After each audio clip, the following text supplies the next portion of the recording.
بعض ہمارے اہل علماء کرام شیعہ کو پکا کافر کہتے ہیں اور بعض کافر کا بھائی کافر کہنے میں کافر وافر شیعوں میں 20 قسم کے لوگ ہیں, معتدل بھی ہیں. تو میں یہ کہتا ہوں کہ کسی مسلک کو کافر کہنے کے بجائے آپ یوں بولو کہ جس کا یہ عقیدہ ہے وہ کیا ہے, کافر ہے. جو نبی کو حاضر ناظر جانتا ہے بلا کسی تعویل کے وہ کیا ہے, کافر ہے. جو نبی کو مشکل کشا مانتا ہے بلا کسی تعویل کے وہ کیا ہے, کافر ہے. تو جو حضرت عائشہ رضی اللہ تعالیٰ عنہ پہ زنا کی تہمت لگاتا ہے وہ کیا ہے, کافر ہے.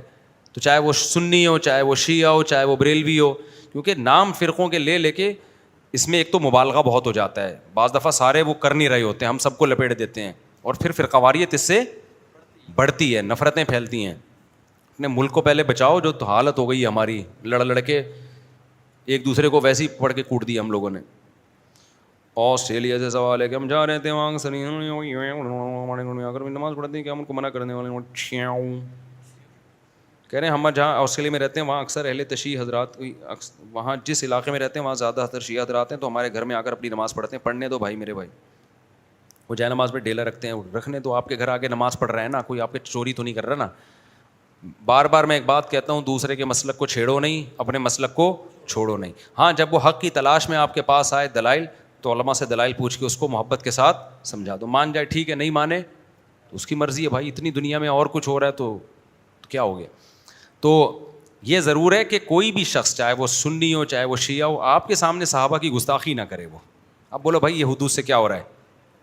دیکھو کوئی عیسائی آپ کے گھر آتا ہے, وہ نبی کو نبی نہیں مانتا نا, تو آپ کو پہلے سے پتہ ہے نہیں مانتا, پھر بھی آپ کے گھر آتا ہے, کھانا کھا کے چلا جاتا ہے. لیکن وہ آ کے آپ کے پیغمبر کو برا بھلا کہنا شروع کر دے, تو آپ کہو گے بھائی اب یہ کیا ہو رہی ہے, یہ زیادتی ہو رہی ہے. آپ کہو گے یہ کیا ہو رہی ہے, یہ زیادتی. تو کوئی بھی شخص آئے آپ کے سامنے سیدنا معاویہ کو برا بھلا کہنا شروع کر دے, حضرت ابو سفیان کو, ابو بکر کو, حضرت عائشہ کو, آپ بولیں بھائی آپ آئیں اپنی نماز پڑھیں, آپ کا ایک مسلک ہے, ایک فقہ ہے, آپ اس طریقے سے پڑھیں, ہم نے منع نہیں کیا آپ کو. میں تو یہاں تو شیعہ لوگوں کو کہتا ہوں, اور آئے بھی ہیں بہت سارے مسجدوں میں, بیان بھی سنتے ہیں. ایک دن کسی جذباتی نے پکڑ لیا کہ شیعہ آئے اور نکالو. میں نے کہا تو مجھے بہت غصہ آیا, میں نے کہا کس بیس پہ نکال رہے ہو بھائی, آپ مجھ سے پوچھے بغیر آپ یہ کام کر رہے ہو. تو یہ بدتمیز ہر جگہ پر ہوتے ہیں. میں نے کہا آئیں بیٹھیں بھائی. تو مجھ سے ملتے ہیں بہت سارے شیعہ لوگ بھی, میں کہیں جاتا ہوں نا اور بتا رہے ہوتے ہیں میں شیعہ ہوں لیکن آپ کو سنتا ہوں, تو ہمیں عادت نہیں ہے اس کو جا کے چھیڑنا شروع کر دیں, پن کرنا شروع کر دیں. میں کچھ بھی نہیں کہتا, ملک ہمارا ابھی لڑائی کا متحمل نہیں. جو سیکھنا چاہے, بات کرنا چاہے, تو آپ محبت عزت کے ساتھ بات کر لیں. اس سے آگے آپ اپنی حدود کو کراس نہ کریں.